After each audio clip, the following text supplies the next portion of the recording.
Deadline ইশার নির্বাচন কমিশনের, ফের নির্বাচন কমিশনকে কড়া দাওয়াই দিলেন তৃণমূল বিধায়ক মনিরুল ইসলাম। আপনারা জানেন, একটু মনে করিয়ে দিই, 14ই জানুয়ারি যখন ফরাক্কার বিডিও অফিসে মনিরুল ইসলাম অর্থাৎ তৃণমূল বিধায়কের সামনেই তাণ্ডব ভাঙচুর চলে, তারপর নির্বাচন কমিশন এফআইআর এর একেবারে ডেডলাইন বেঁধে দেয় মনিরুল ইসলামের বিরুদ্ধে, কারণ মনিরুল ইসলাম নির্বাচন কমিশনের বিরুদ্ধে বেলাগাম আক্রমণ করেছিলেন। কিন্তু তারপরও ছবিটা বদলায়নি, ফের কড়া দাওয়াই তৃণমূল বিধায়কের। যে ভাষায় বোঝে সেই ভাষাই তো ব্যবহার করতে হবে। আইনের পথে চলছে, কমিশন কি করবে জানি না। কমিশনের যারা উদ্ধত্ত এই ধরনের আন্দোলন প্রয়োজন, কমিশনকে হুমকি নিয়ে তোলপাড় অবস্থানে অনড় রয়েছেন মনিরুল ইসলাম। আইনের পথে চলছে। একটা জিনিস আমি জানি, নির্বাচন কমিশনার কি করবে সেটা জানি না, কিন্তু আন্দোলন না করলে নির্বাচন কমিশনার, যার অধ্যত্ত, অহংকার এবং অন্যের দ্বারা পরিচালিত হচ্ছিল একটা নিরপেক্ষ সংস্থা, সেখানে এই ধরনের আন্দোলনের দরকার। কোনো মানুষ হয়রানি হচ্ছে, এই আন্দোলন যদি আইনের চোখে খারাপ হয় তাতে আমার কোনো পারোয়া নেই। মানুষের জন্য এই আন্দোলন যদি আমাকে শতবার করতে হয় তো মানুষের জন্য এই আন্দোলন আমি করব। আপনি বলছেন নির্বাচন কমিশন সঠিকভাবে যদি তাকে দিয়ে কাজ করাতে হয়, তাহলে আপনি কোট আনকোট যে দাওয়াই ব্যবহার করেছেন সেটাই করা উচিত। যে যেটা ভাষায় বুঝবে সেই ভাষাতে আমাকে বুঝাতে হবে। যদি নির্বাচন কমিশন মনে করে কি না আন্দোলন নেই, এখানে কেউ যা কিছু করবো আমার নিজের মনমতি, আমরা ওটা মানব না। গণতন্ত্র বা আইন মেনে সবাইকেই চলতে হবে। আমি আইনের চোখে হয়তো, ওনার চোখে হয়তো দোষী হয়েছি, কিন্তু মানুষ, জনগণ কোথায় যাবে? আমাদের কাছে চাইছে কি, এমএলএ সাহেব আপনারা আমাদের বিপদের সময় নেই, আমরা কি কাগজ চাইছে, সকালে একরকম চাইছে, বৈকালে একরকম চাইছে, তা আমরা বুঝতে পারছি না।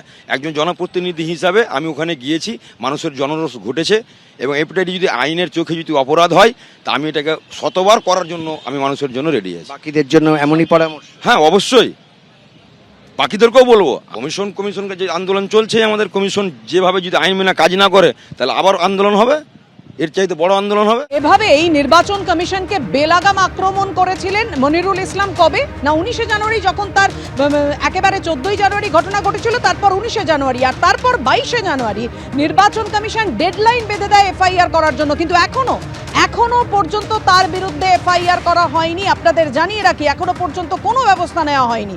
ফের কড়া দাওয়াই দিতে দেখা গেল মনিরুল ইসলামকে। আপনাদের সামনে রেখেছি 14ই জানুয়ারি সেই ছবি। ফরাক্কার বিডিও অফিসে দেখুন, তৃণমূল বিধায়কের সামনেই এভাবে কাগজ ছড়া হচ্ছে, ভাঙচুর করা হচ্ছে, চেয়ার ছড়া হচ্ছে, এই আর মুখের ওপর। আজকে মনিরুল ইসলাম ফের বলছেন যে ভাষা যে বোঝে সেই ভাষাই তো তাকে ব্যবহার করতে হবে তার বিরুদ্ধে। কিন্তু এর আগে নির্বাচন কমিশনকে বেলাগাম আক্রমণ করে তৃণমূল বিধায়ক মনিরুল ইসলাম ঠিক কি বলেছিলেন দেখুন। ঝান্ডা চলবে না, লাঠিতে বাঁধতে হবে, লাঠিতে। কোমরকে ঢিলা করে দিতে হবে নির্বাচন কমিশনে, কোমরকে ঢিলা করে দিতে হবে নির্বাচন কমিশনে।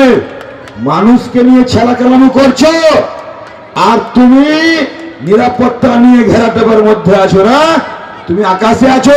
পাতাল থেকে ছেঁচিয়ে বের করবো, পাতাল থেকে বের করবো। নির্বাচন কমিশনের এখান থেকে আমি বলতে চাই, ওনাকে পদত্যাগ করা উচিত। ভাঁড় হয়ে গেছে, গাদ্দার হয়ে গেছে, অযোগ্য লোক।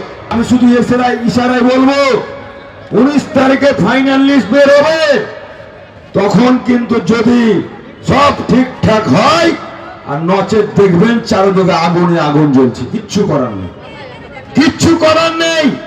এই ধুক ধুক করে মরার চাইতে লড়াই করা মরা আমি মনে করি জীবনের সার্থক। আর এরপরে গত 22শে জানুয়ারি এই মন্তব্যের পরিপ্রেক্ষিতেই একেবারে ডেডলাইন বেঁধে এফআইআর এর নির্দেশ দেয় নির্বাচন কমিশন। কিন্তু আজ অবধি কোনো কড়া পদক্ষেপ দেখা যায়নি নির্বাচন কমিশনের। এই এফআইআরও হয়নি মনিরুল ইসলামের বিরুদ্ধে। দেখুন, লাগাতার যখন নির্বাচন কমিশনের বিরুদ্ধে আক্রমণ শানাচ্ছে বিরোধীরা এবং তৃণমূল কংগ্রেস, একেবারে নির্বাচন কমিশন যে কাজ করছে এবং মানুষকে হয়রানির মধ্যে পড়তে হচ্ছে, নির্বাচন কমিশনের বিরুদ্ধে লাগাতার আক্রমণ শানিয়ে যাচ্ছে, তার মধ্যেই এবার মমতা বন্দ্যোপাধ্যায় ইমপিচমেন্ট আনার দাবি তুললেন তিনি। মুখ্যমন্ত্রী মমতা বন্দ্যোপাধ্যায় তৃণমূল উদ্যোগে মুখ্য নির্বাচন কমিশনারের বিরুদ্ধে একজোট হলো বিরোধীরা। সংসদে ইমপিচমেন্ট প্রস্তাব আনতে চলেছে বিরোধীরা। এই নিয়ে বিরোধীদের সঙ্গে আলোচনা শুরু করেছে তৃণমূল, এমনটাই সূত্রের খবর।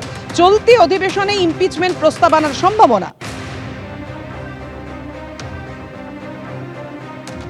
কোনো কিছু মানুষের পক্ষে হলে আমরাও চাই ইমপিচমেন্ট হোক, তবে সংখ্যা নেই আমাদের। মুখ্য নির্বাচন কমিশনারকে ইমপিচমেন্ট করা যেতেই পারে, সংস্থান তো আছে, দাবি মমতা বন্দ্যোপাধ্যায়। Ma'am, Mr.